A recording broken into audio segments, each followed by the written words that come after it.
Howdy, lad. What's good? Let's talk about lust. I've talked about it before, but that was during the great people being home. So I couldn't really record my face, which meant that video was dog shit because I was out in nature, shitty audio.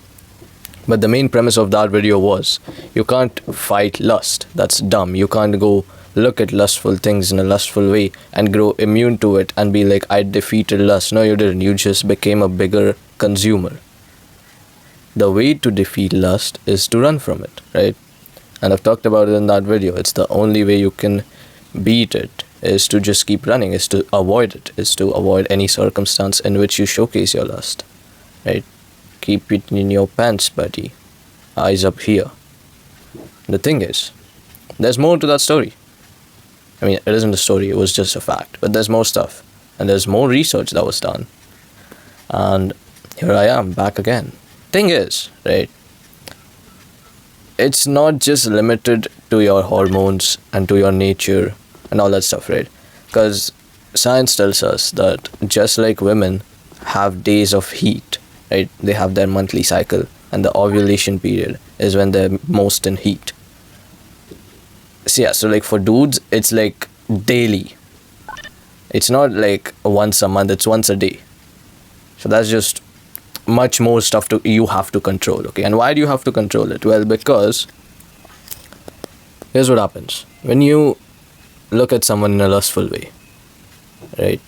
Or when you even like imagine something lustful, let alone actually like watch it happen on like a screen, right? Your brain releases a lot of dopamine, like insane levels, like marriage day levels, like your kids being born day levels, you know, like peak happiness. That gets released just by you watching or even imagining that stuff, right? Watching is much easier because like you don't even have to imagine, the screen's doing all the work for you, you just have to consume. And the thing is, when that happens, you do feel ecstatic, right? Don't get me wrong, you do feel amazing, you feel ecstatic. But that sets a new baseline for your brain, right? And the baseline is of what makes you happy. If the baseline goes up, then less things can make you happy, and you have to, you know, give yourself more dopamine to feel happy. It goes up, goes up, goes up, and then you can't even see it. It's so gone up, your brain has to shut off the dopamine receptors just to save itself. Because if you get too much dopamine, you're just gonna die, right? Too much of anything is bad. So your brain actively just shuts off the dopamine receptors. When people say that dopamine receptors are fried, that's what they mean. Your brain just stops them. And you can't feel joy anymore. Like you genuinely just are incapable. And if you still keep going, trying to feed yourself, you know, high screen times every day, gooning, whatever it is gonna end up bad. As not only will you not be happy, you will not be capable of being happy. And on top of that, you're still not getting any work done. Right? If you can't get happy and you're just constantly sad and you know that this has happened, at least go ahead and just reset the baseline, you know, dopamine detox. But just work, right? At the end of the day, there are 1,000 battles you are going to face, which some of them you can talk to people about, but they can't really help. Some of them you can't even talk to people about, right? And some of them, they're just too personal. Some of them are just too dumb. Some of them, you know, the solution is very easy. You're just not going ahead with it because you are a bitch ass dude, right? And it is what it is. But at the end of the day, you can't lose hope, okay? You can't go too far in an addiction, right? People get addicted to a lot of things, you know, alcohol, nicotine, whatever it is. People get addicted a whole lot. But people also come out of it, right? You can never go so far that you can't come back home again, back to God, back to yourself. And you'll be like, that's dumb. What if I just...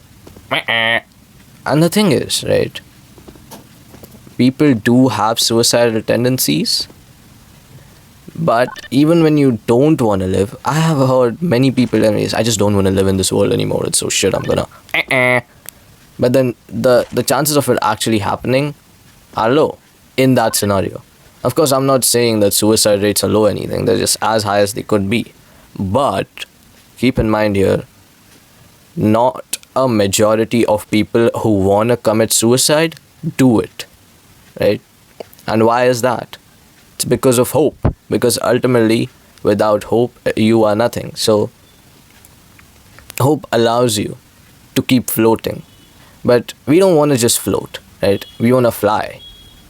And that means you have to make hope work for you.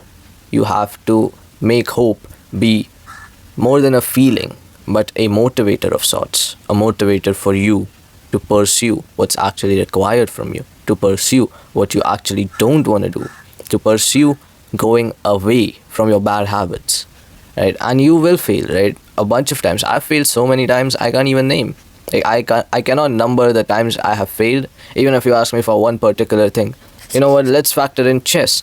I wanted to get to 1100 in blitz chess, maybe like two weeks ago, right? I got to 1100 in rapid pretty easily, pretty easily. I got to 1000 in bullet pretty easily. I couldn't get to 1100 pretty easily. I still haven't. It's not easy, but I am gonna do it one day, and it's gonna be cool. You know how many games of blitz chess I played? 400. 400 games in about 2 weeks time. I've had sleepless nights, although I do sleep pretty good now, right? I'm not gonna lie to you and say how, I sleep at 10, wake up at 5:30. That was a time that was like peak lifestyle for me. But stuff happens. There's college now and all that shit. It's just, I sleep a lot, but it's not regular, right? I go to sleep like at 12 or 1 sometimes. Last night I slept at like 1:30, and there's a lot of stuff also scaring me, because I am going down the rabbit hole of a lot of stuff, right? And my mind is just scared at night, because I sleep alone, like in the bedroom. My parents sleep outside in the hall room. Oh, spoiled rich kid vibes.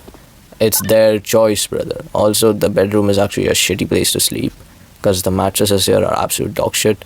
But like, I don't complain about that to them, because like, ultimately, who's bringing the money in?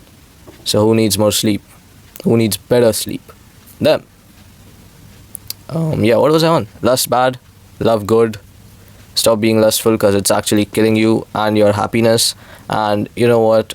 Anything short term you chase, it will kill your happiness, right?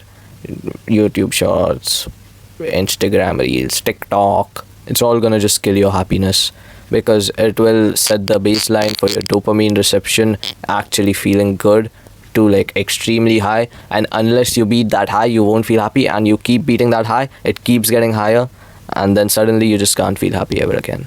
Well, not ever again, but ever again if you still maintain those habits. So you need to quit while you still can, right? Good night, buddy.